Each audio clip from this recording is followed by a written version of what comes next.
नमस्कार सर्वांना। सर्वप्रथम श्री स्वामी समर्थ। तर स्वागत आहे आपल्या चॅनलच्या एका नवीन व्हिडिओमध्ये। तर आजच्या व्हिडिओमध्ये मी तुम्हाला श्री स्वामी समर्थ महाराजांसाठी सुंदर असे वस्त्र तयार करून दाखवणार आहे। आणि आजचे वस्त्र मी माझ्याकडे जी महाराजांची मूर्ती आहे त्यासाठी बनवणार नाहीये, तर एका ताईंनी वस्त्र बनवून मागितलेत। त्यांच्याकडे 7.5 इंचाची महाराजांची मूर्ती आहे आणि त्या मूर्तीसाठी आपण आज वस्त्र बनवणार आहोत। तर त्यांना मी एक व्हिडिओ अपलोड केली होती, लाल रंगाचे वस्त्र मी महाराजांसाठी बनवले होते आणि त्यांना ते खूप आवडले। त्यामुळे त्यांनी त्यांच्याकडे जी मूर्ती आहे महाराजांची त्यासाठी सुद्धा सेम वस्त्र बनवून मागितले। तर आज आपण सेम वस्त्र बनवूया, फक्त 7.5 इंचाचं माप घेऊन आपण बनवूया। पॅटर्न वगैरे सगळं सेम असणार आहे। त्यासोबत त्यांना कंथा टोपी सुद्धा हवी आहे, तर कंथा टोपी पण आपण लाल रंगाची बनवूया। वस्त्र पण लाल रंगाचे असणार आहेत। त्याला सुंदर अशी लेस वगैरे लावून वस्त्र तयार करूया आणि ताईंना आपण पाठवूया। तर शेवटपर्यंत बघा व्हिडिओ आवडली तर व्हिडिओला लाईक करा, शेअर करा आणि चॅनलवरती नवीन असाल तर चॅनलला सबस्क्राईब करा। तर आता वस्त्र आपण शिवायला सुरुवात करूया। चला तर वस्त्र बनवायला आपण सुरुवात करूया। तर वस्त्र बनवण्यासाठी मी काय काय घेतलेलं आहे ते तुम्हाला दाखवते। तर सगळ्यात पहिल्यांदा हा लाल रंगाचा कापड ताईंनी सिलेक्ट केला होता। या लाल रंगाच्या कापडामध्ये त्यांना वस्त्र बनवून हवे होते, तर मी हा लाल रंगाचा काटवाला कापड घेतलेला आहे आणि त्याचबरोबर लाल रंगाचा अस्तर सुद्धा घेतलेला आहे। तर ताईंची जी मूर्ती आहे ती 7.5 इंचाची आहे, तर त्यानुसार मी कटिंग करून घेतलेला आहे कापड। आणि त्याच्यानंतर मॅचिंग अशी कंथा टोपी सुद्धा त्यांना हवी होती, तर कंथा टोपीचा सुद्धा कपडा कटिंग करून घेतलेला आहे। बघा स्वामींचा जो त्यांनी सांगितलं होतं, स्वामींच्या डोक्याचा जो घेर आहे तो 11 सेंटीमीटर त्यांनी सांगितला होता। तर 11 सेंटीमीटरच्या मापामध्ये मी हा डायग्राम करून घेतलेला आहे आणि कपडा कटिंग करून घेतलेला आहे। तर आणि कंथा टोपी रेडी झाल्याच्या नंतर त्याच्यावरती सुंदर हा मी गोल्डन कलरचा पॅच सुद्धा मधोमध लावणार आहे। त्यासाठी मी फॅब्रिक ग्लू घेतलेला आहे आणि आजच्या वस्त्रासाठी सुंदर अशी लेस, गोल्डन कलरची लेस वापरून मी वस्त्र तयार करणार आहे। तर आपण वस्त्र बनवायला सुरुवात करूया। तर सगळ्यात पहिल्यांदा मी काय करते, तर हा जो कापड आहे, मेन कापड आणि जो अस्तर आहे याला चारी बाजूने शिलाई मारून जोडून घेते। त्याच्यानंतर नेहमीप्रमाणे आपण डबल फोल्ड मारून शिलाई मारून घ्यायची। हे बघा अशा प्रकारे डबल फोल्ड मारून शिलाई मारून घ्यायची, जेणेकरून फिनिशिंग एकदम प्रॉपर येते। तर चारी बाजूने मी शिलाई मारून घेते आणि त्याच्यानंतर डबल फोल्ड मारते आणि शिलाई मारते आणि तुम्हाला दाखवते की फिनिशिंग किती प्रॉपर आलेली आहे ते तुम्हाला मी दाखवते।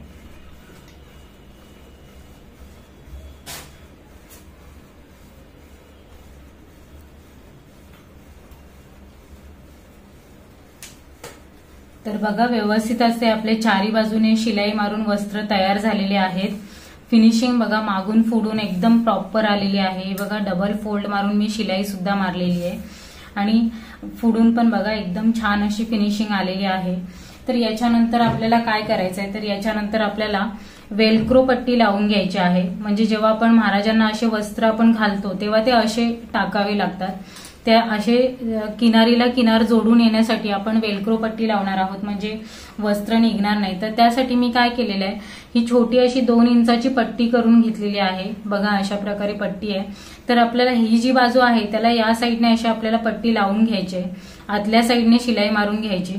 त्याच्यानंतर ही जी वेलक्रो पट्टी आहे ती एक खाली आणि एक वरती असं लावून घ्यायची आहे, जेणेकरून हे असं व्यवस्थित महाराजांना बसणार ते।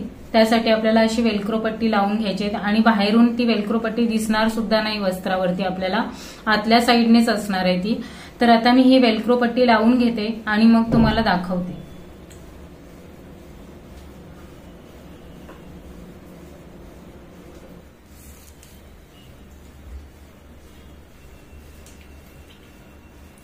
तर बघा आपली वेलक्रो पट्टी सुद्धा लावून झालेली आहे। अशा प्रकारे या साईडने इकडे लावलेली आहे आणि इकडे समोरच्या बाजूने लावलेली आहे। ते लावल्याच्या नंतर आपल्याला असे वस्त्र दिसणार आहेत। हे बघा अशा प्रकारे। आणि त्याच्यानंतर आता आपल्याला काय करायचंय, ह्याला आहे ना चारी बाजूने लेस लावून घ्यायची आहे। तर मी आता चारी साईडने लेस लावून घेते आणि तुम्हाला दाखवते की लेस लावल्याच्या नंतर वस्त्र कसे दिसत आहेत।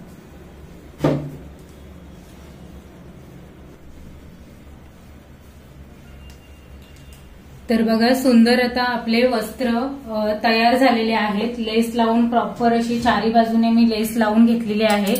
हे बघा खूप छान वाटतात. फिनिशिंग एकदम व्यवस्थित आलेली आहे. चारी साईडने खूप छान वस्त्र दिसत आहेत. हे बघा.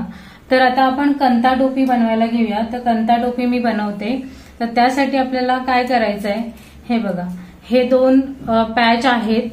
हे बघा, कॅनव्हासचे 2 पॅच आहेत आणि एक अस्तरचा कापड आणि ब्लाऊज पीस जो आपण वस्त्रासाठी जो कापड घेतलेला आहे त्याचा कापड आहे. त्यानंतर सेम हा मागच्या बाजूचा प्लेन कापड आणि अस्तरचा कापड आहे. अशा प्रकारे आहे. त्यानंतर आपल्याला काय करायचं आहे, हा जो एक साईडचा पॅच आहे सेम दोन्ही बाजूचे पॅच तसेच रेडी करून घ्यायचे आहेत. सगळ्यात पहिल्यांदा अस्तर घ्यायचा, कॅनव्हास घ्यायचा. त्याच्यानंतर त्याच्यावरती अस्तरचा तुकडा जो आहे तो ठेवायचा. हे बघा, सरळ खालची बाजू जी आहे त्या साईडने. त्यानंतर जो मेन कापड आहे त्याची जी सरळ बाजू आहे ती अस्तरच्या साईडने ठेवायची. अशा प्रकारे हे बघा, अशा प्रकारे ठेवायची आणि खालून एक सरळ एकच शिलाई मारून घ्यायची. दोन्ही पॅचला सेम मी तसंच करणार आहे. हे बघा, सेम तसंच शिलाई मारते.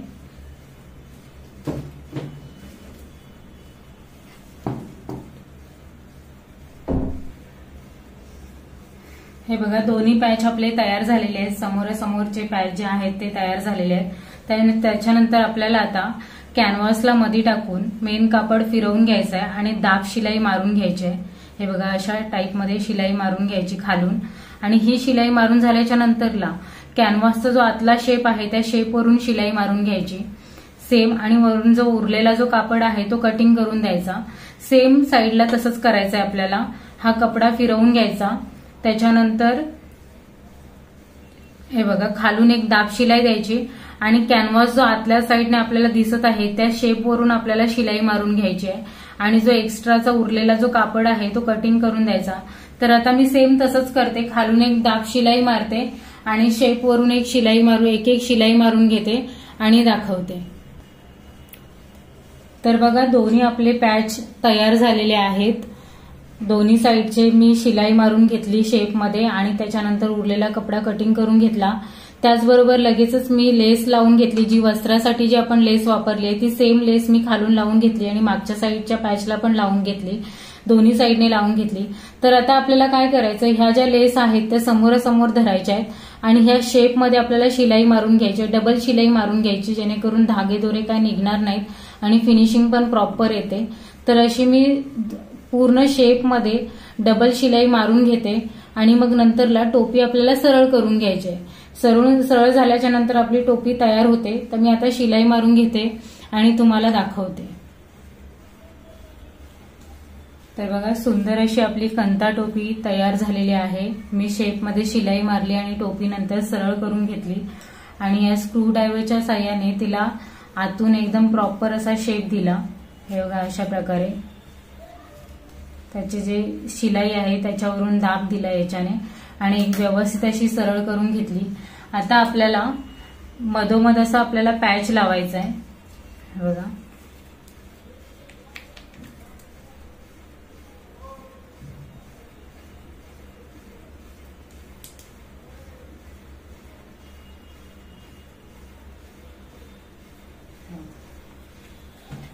तर सुंदर असे वस्त्र आणि कंता टोपी आपली तयार आहे.